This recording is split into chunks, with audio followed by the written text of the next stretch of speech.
Bom, gente, o texto que eu queria ler com vocês, o tema da palavra de hoje é o aprendiz. Porque eu estava seguindo uma sequência, né? E lendo com vocês vários textos de Lucas e nesse pedaço específico, Lucas está reportando uma pregação de Jesus para os discípulos. Não era uma pregação evangelística, não era uma atitude profética de Jesus, falando, povo de Israel, isso aqui, ele estava falando para os discípulos, ele estava treinando discípulos, ele estava ensinando discípulos. Então, era um momento de treinamento, de preparação, de capacitação de Jesus para com seus discípulos. Então, o texto está em Lucas 6, 39 a 45. Lucas contando para... Lucas era um grego e está reportando para outro grego, Teófilo, como era o discipulado de Jesus. Lucas 6, 39 a 45. Propôs-lhes também uma parábola. Pode, porventura, um cego guiar outro cego? Não cairão ambos no barranco? O discípulo não está acima do seu mestre. Todo aquele, porém, que for bem instruído será como o seu mestre. Porque vês o argueiro no olho do teu irmão, porém não reparas na trave que está no seu próprio olho. Como poderás dizer ao teu irmão, deixa, irmão, que eu tire o argueiro do teu olho, não vendo tu mesmo a trave que está no teu? Hipócrita, tira primeiro a trave do teu olho, então verás claramente para tirar o argueiro que está no olho do teu irmão. Não há árvore boa que dê mau fruto, tampouco árvore má que dê bom fruto. Portanto, cada árvore é conhecida pelo seu próprio fruto, porque não se colhem figos de espinheiros, nem dos abrolhos se vindimam uvas. O homem bom do bom tesouro do coração tira o bem, e o mal do mau tesouro tira o mal, porque a boca fala o que está cheio o coração. Amém? Bem, como sabemos, então, Lucas e Teófilo eram gregos. Os gregos, eles eram famosos por terem grandes mestres, grandes oradores, grandes filósofos e as grandes escolas de conhecimento científico, de matemática, lógica, psicologia, filosofia, eram gregas. Assim, para um grego, essa figura de mestre e discípulo era algo muito importante. Socialmente falando, quem era mestre era alguém extremamente capacitado e um cara que dominava muita coisa a ponto de ser mestre. E ser discípulo de um mestre era um sinal de status, era um sinal de dedicação, era um sinal de sabedoria, de intelectualidade, de profundidade, de responsabilidade, e inclusive de superioridade social. Então, essa relação de mestre e discípulo para o grego era uma relação muito importante, né? E existiam escolas de debate na Grécia, onde eles se reuniam para um defender uma corrente de um discípulo, de um mestre tal. Os discípulos ficavam assim, não, por causa disso, portanto, e aí tentavam, entre os grupos, provar quem tinha mais razão e qual tinha a tese mais profunda em termos de lógica, em termos de... Então, é natural que Lucas gaste tempo, invista tempo, para falar com Teófilo. Teófilo, Jesus, o mestre, falou isso. Isso é importante. Porque o que esse cara, o que Jesus tem, os conceitos dele filosóficos são quais? Vamos conversar sobre isso, eu preciso de entender sobre isso, eu preciso de falar sobre isso. Porque se fossem relevantes, Lucas não estaria escrevendo esse texto. Se fosse assim uma constatação óbvia, Lucas faria assim, meu irmão, não vou gastar tempo com isso, porque lá na Grécia a gente fala coisas muito mais elevadas. Mas ele fala assim, cara, Jesus é inovador nessa palavra. Jesus traz uma filosofia simples, Jesus traz uma frase simples, mas ao mesmo tempo elas são extremamente profundas. Elas são extremamente impactantes ao ponto de dois gregos gastarem energia para falar sobre o que Jesus traz como mestre. Bom, então a gente falou aí, os gregos eles debatiam sobre ideias de grandes pensadores da antiguidade, os debates eram acompanhados, tinha uma briga feroz para quem comprovava que era mais inteligente, mais sábio, mais baseado e quem conseguia mostrar que sua filosofia era superior à do outro. Para os judeus, de uma forma semelhante, o mestre ele era um sinônimo de espiritualidade, nobreza, dedicação, religiosidade, pureza. Por isso que os fariseus falavam assim, eu sou fariseu, filho de fariseus, porque a postura do mestre era um status de espiritualidade, era um status de poder, era um status de relevância social e de pureza moral. Então, para aquela sociedade que a gente não entende assim, no nosso dia a dia, a gente tem mestre de capoeira, mestre de jiu-jitsu, mestre de bricolagem, de cola, de artesanato, mestre de tudo. Inclusive mestre de ciências espaciais. Mas, para eles, essa relação mestre-discípulo era uma coisa muito mais séria, porque envolvia decisões de vida. Decidia questão de caráter. A alma do discípulo, mirava no mestre como um exemplo, como um modelo, como um alvo, como um objetivo. Aí, Jesus começa propondo uma parábola que derruba isso tudo. Meu irmão, os mestres não são grandes, são fantásticos, são maravilhosos. Tudo depende do conteúdo da sua mensagem. Jesus começa no versículo 39 e fala assim, propôs-lhes também uma parábola. Pode, porventura, um cego guiar outro cego? Não cairão ambos no barranco? Jesus está chutando, nesse sentido, toda essa coisa, essa mística que existia para o grego e para o judeu, de gente que, cara, ele é mestre nisso, né? Ele é doutor, gente, ele é bom. E fala assim, amigo, não é o fato do cara ser mestre que significa que o que ele fala presta. É possível que eu seja um mestre, mas seja um cego. E é possível que um cego resolva ensinar a cegueira para outro cego. Que loucura! Ou seja, Jesus está falando assim, gente, sabedoria não é tudo, porque pode existir um monte de gente sábia, um monte de gente letrada, um monte de gente culta, mas que simplesmente não entende do assunto que está falando. Não entende da vida eterna e quer falar sobre vida eterna. Não entende sobre salvação e quer falar sobre salvação. Não entende o que é cristianismo e quer ser bispo, quer ser pastor, quer ser líder, quer ser presbítero, quer ser um monte de coisa, mas não entende o que é a natureza de Cristo. Então Jesus bota um alerta para esses caras que acham que ser mestre, só o fato de ser mestre, ser discípulo, já era um cartaz de autoconhecimento, alta moralidade, alta espiritualidade. E ele fala assim, não, gente, existe cego ensinando cego. Isso para eles é muito duro. Jesus choca ao mundo grego, choca ao mundo judeu numa só frase. Tem muito cego por aí dando uma de mestre, é o que Jesus está falando. Jesus fala, a esses que vocês reputam grande sabedoria e espiritualidade, podem muito bem estar totalmente errados e estar enganando todos aqueles que o seguem. Então, Jesus fala assim, não é qualquer sabedoria, não é qualquer filosofia que é suficiente. Existe sabedoria muito profunda, muito filosófica, muito bem elaborada, bem trabalhada, mas que é cegueira. E Jesus fala que é possível alguém se ver como especialista, como professor de um tema e está completamente errado em suas conclusões. E pior, não só está errado nas suas conclusões, como ele induz outras pessoas, como mestre, a errarem junto. Se você parte de uma premissa, né, isso é questão da lógica, se você tem uma premissa errada, uma base errada, as conclusões que você tira são erradas.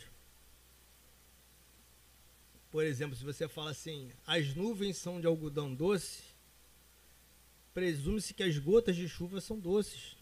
Por isso que a água é doce. Mas você partiu da premissa errada.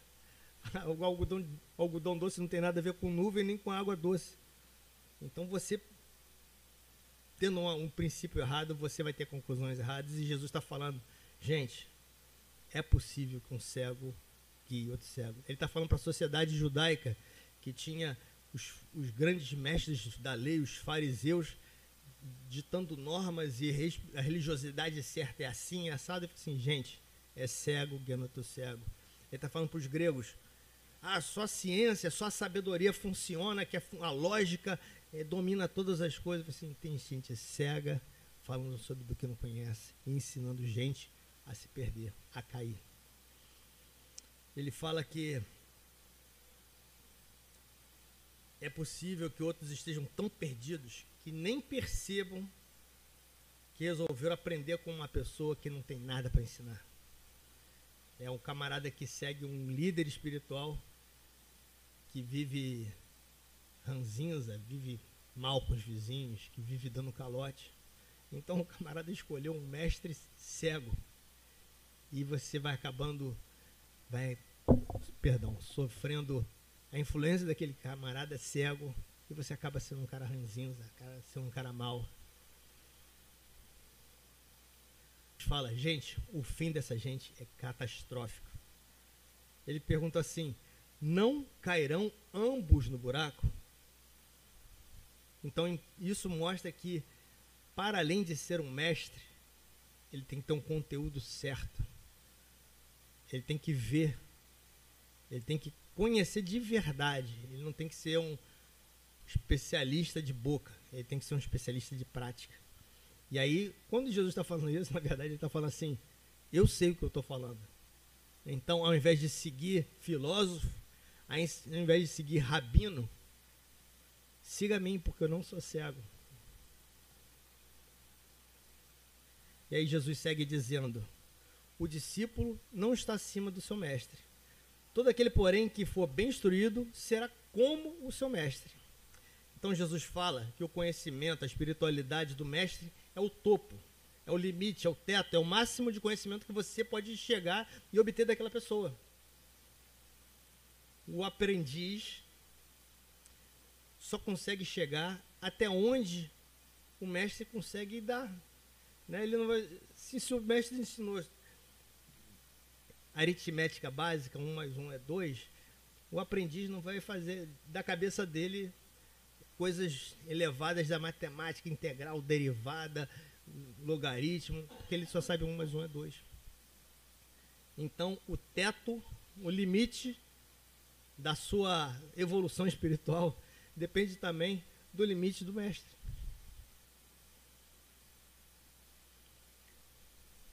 Por mais que as duas partes se esforcem e o aprendiz, ao longo do tempo e do esforço, consiga se igualar ao mestre, se o mestre é fraco, você será fraco também. Se o mestre é limitado, você será limitado também. Logo, é fundamental escolher um mestre que tenha de verdade capacidade de ensinar, que tenha aquelas qualidades importantes que você espera de ver num mestre e que você espera adquirir ao longo do tempo. Uma atividade, um caráter, uma prática que te coloque um alvo distante. Um dia eu quero ser como ele. Um dia eu quero parecer com ele. O caráter do discípulo, meu caráter vai ser igual desse camarada. Então escolha bem o seu mestre. Se você tem um mestre corrupto, você vai ser um corrupto também. Se você tem um mestre fofoqueiro, você vai acabar sendo um fofoqueiro também. É isso que Jesus está falando. Há um risco do discípulo ficar tão cego quanto o seu mestre, tão errado quanto ele, tão perdido quanto ele, tão mal quanto ele. Jesus dá uma dica de uma característica para identificar quem é o mestre cego, logo na seguida, porque fala assim, bom, beleza, existe o perigo de eu escolher um mestre ruim. Tá, e o que eu faço? Tem um certificado, tem um selo um laboratório que testifica quem é bom, quem não é? Não tem.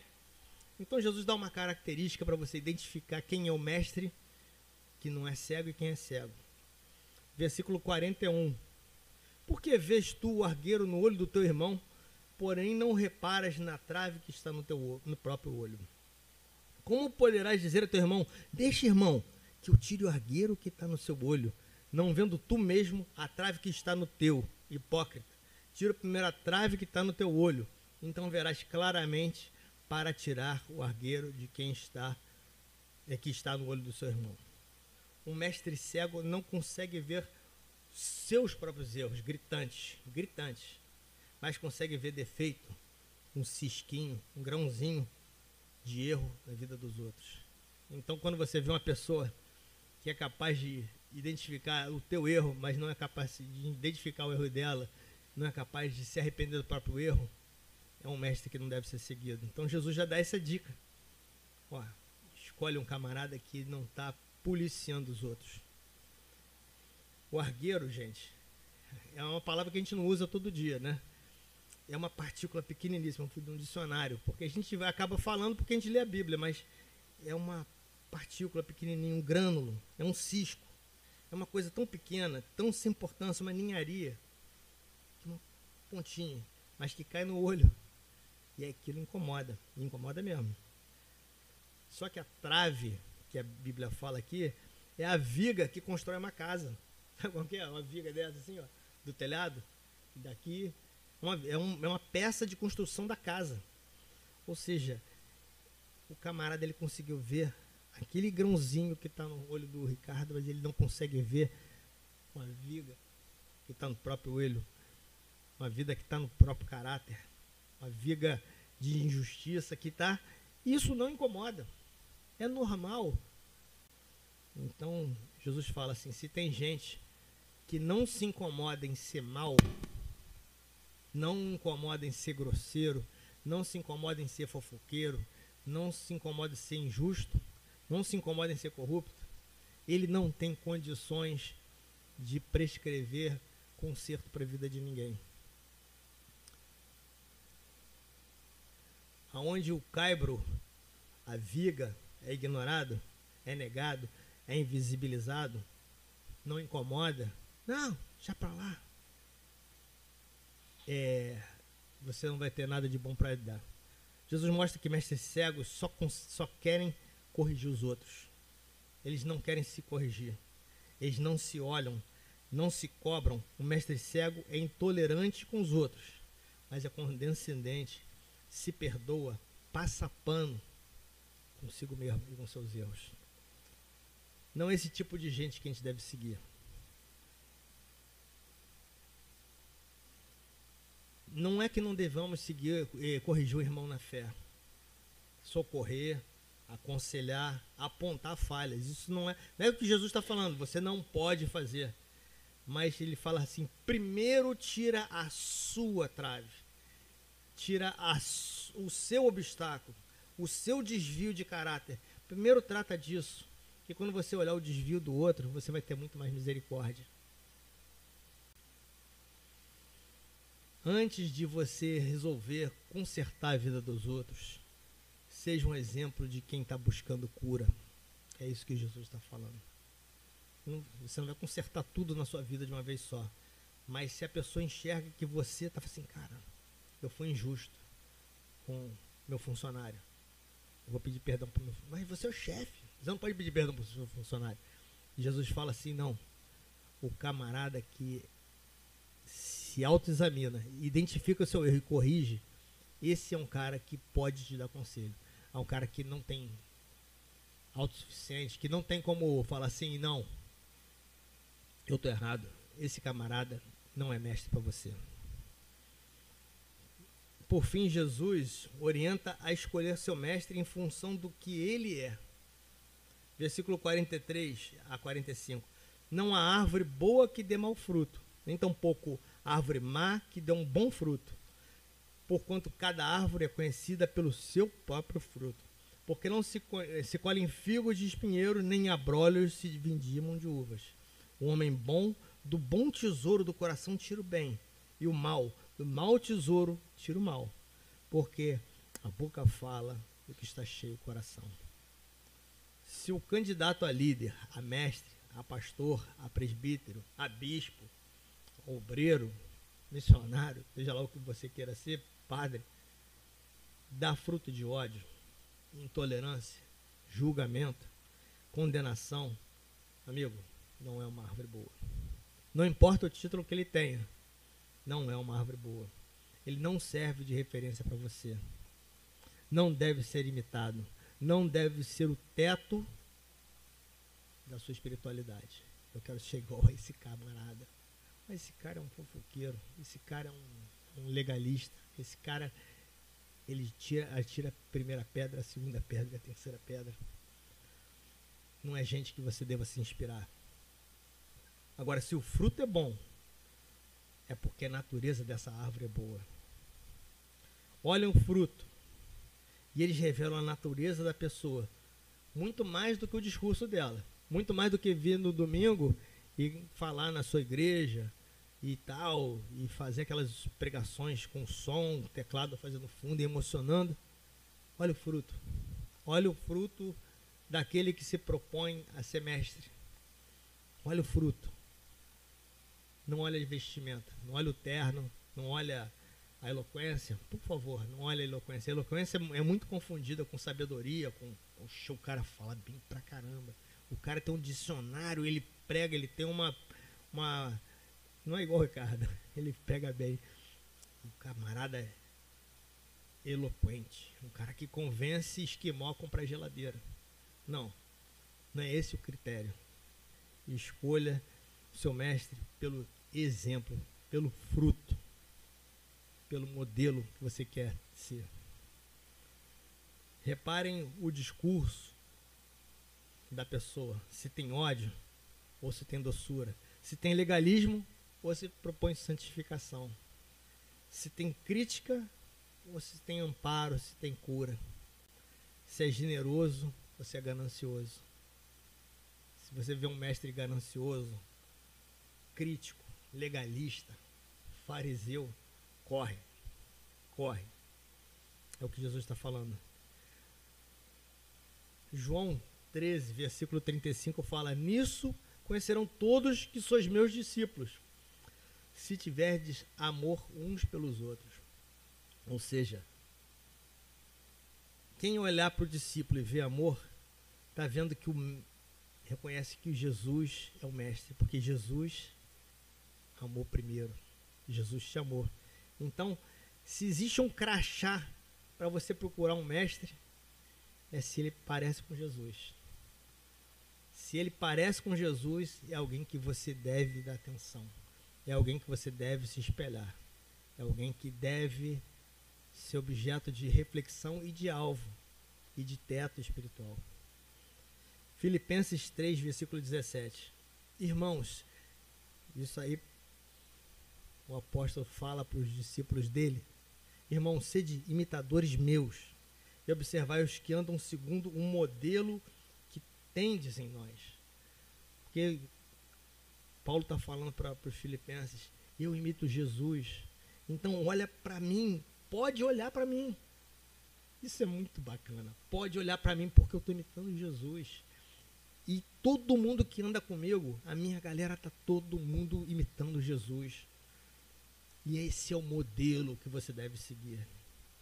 Né? Tem um salmo que fala que bem-aventurado é o homem, né, que é como a árvore plantada junto às águas, estende as suas raízes para o ribeiro, né, na sua sombra os animais se protegem, comem da sua fruta.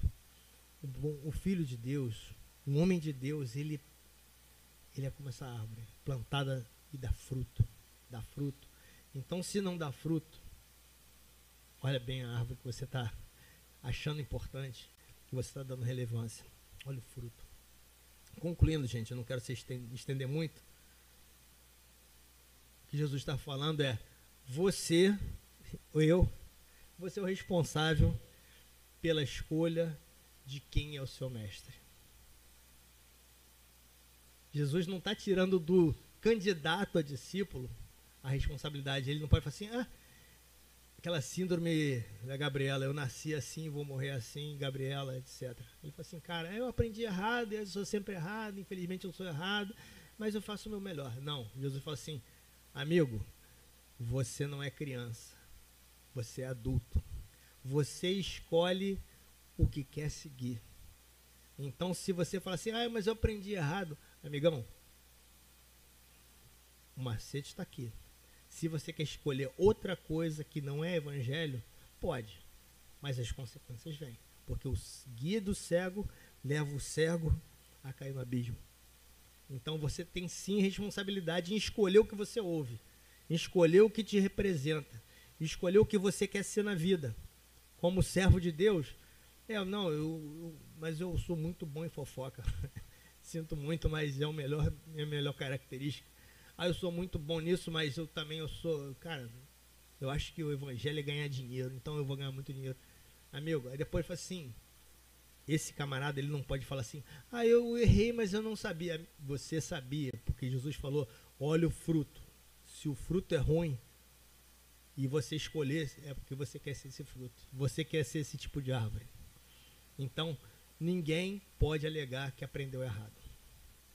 Porque você tem o direito e o dever de escolher quem são os seus modelos, quem são seus exemplos, quem são seus mestres.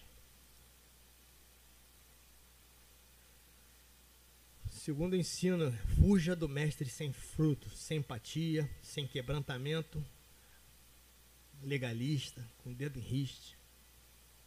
Fuja, porque ele está ali para te julgar, para ser duro com você, mas ele não é duro com ele mesmo, ele não é duro com suas falhas, ele é duro com o domínio, com o dedo na cara, mas ele não é duro na própria carne, na própria vida. Então ele não dá fruto, e se ele não dá fruto, não é uma coisa que Jesus recomenda que você siga. Se o fruto do camarada é ruim, não seja ruim com ele. Escolha um mestre que valha a pena ser seguido. Escolha um mestre que fala assim, cara, eu queria ser igual a ele. Eu queria ser parecido com esse aí. Eu me lembro que quando eu era criança, eu olhava para meu pai assim, e até hoje eu tenho essa admiração, mas meu pai já é falecido.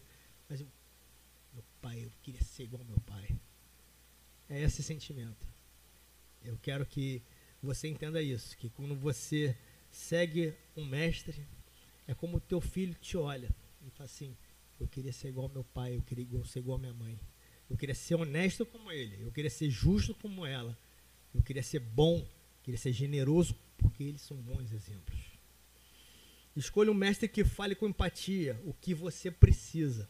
Não é o cara que fala assim, não, isso aí é só um arqueirozinho, deixa pra lá. Não, ele tem que apontar o seu arqueiro, o seu cisco, ele tem mesmo.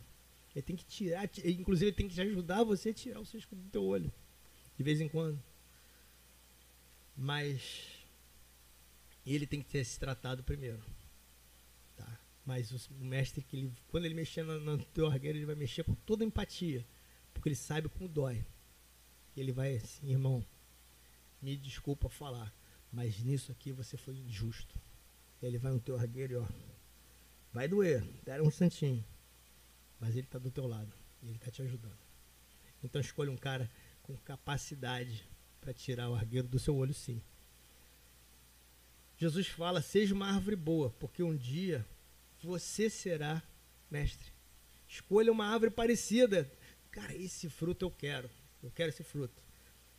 Então seja um discípulo desse cara, desse exemplo. Porque um dia você vai ser mestre de alguém. Você vai ser a árvore com fruto bom para outras pessoas. Cara, eu quero ser igual o Antônio, eu quero ser igual o Roberto, eu quero ser igual o Daniel, eu quero ser igual a Sônia, eu quero ser igual o seu João, eu quero ser igual o Ricardo, até eu. Escolha ser uma árvore boa.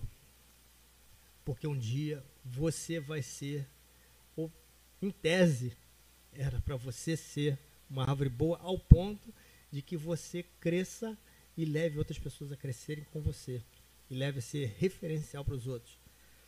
A base do cristianismo, ao invés do que a gente aprendeu, Não são aquelas cruzadas evangelísticas que o camarada vem com um terno bonito, vem dos Estados Unidos de helicóptero e prega, e 1.200 pessoas se convertem nessa cruzada. Não, essa não é a base do cristianismo. A base do cristianismo é você olhar um camarada e falar assim, eu quero ser igual a ele.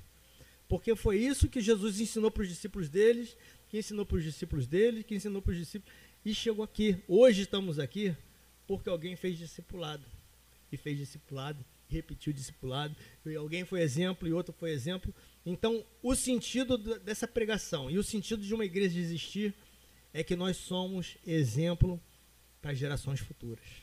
Essa é a mensagem do discipulado e de Jesus, o discipulador. Você é o exemplo do futuro. Você é o camarada que leva o evangelho. Não é cruzada evangelística, não é sermão profético, é um monte de coisa que o pessoal fala por aí, mas não. Jesus fala que, tanto é que Jesus não, ele pregava o evangelho, mas o crescimento foi todo baseado nos discípulos. Os discípulos, eles eram discipuladores. E o evangelho chegou porque existia gente parecida com o mestre, parecida com Jesus. A base do cristianismo é: o aprendiz de hoje é o mestre de amanhã. Então vamos orar, pedir a Deus essa transformação